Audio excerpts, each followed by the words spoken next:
Jesus feeds the 5,000 with 5 loaves and 2 fish. When Jesus heard what had happened, he withdrew by boat privately to a solitary place. Hearing of this, the crowds followed him on foot from the towns. When Jesus landed and saw a large crowd, he had compassion on them and healed their sick. As evening approached, the disciples came to him and said, "This is a remote place, and it's already getting late.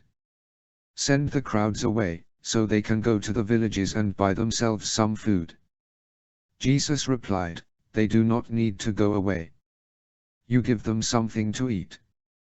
"We have here only 5 loaves of bread and 2 fish," they answered.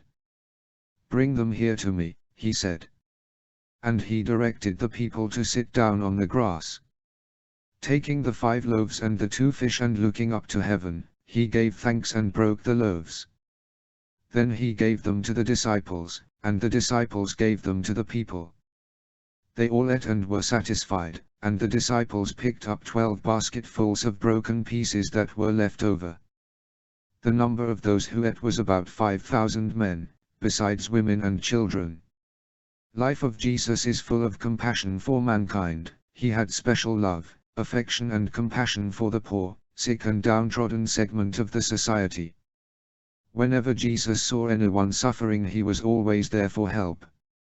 Whosoever came to Jesus for help, his help was not few coins or currency, but rather Jesus brought a permanent positive change in their life. Like lepers were healed, blind could see, paralytic could walk, even dead were brought to life. When we come to Jesus and ask his divine help earnestly, he changes our life forever. Jesus Christ not only caters for our spiritual needs, he knows that we are human and we do have humanly needs. When we come to him without even asking, he is there to cater for our humanly needs. Often we are short of resources and stuck up, but when we bring Jesus in our life, works and projects, he always covers all the gaps and shortcomings.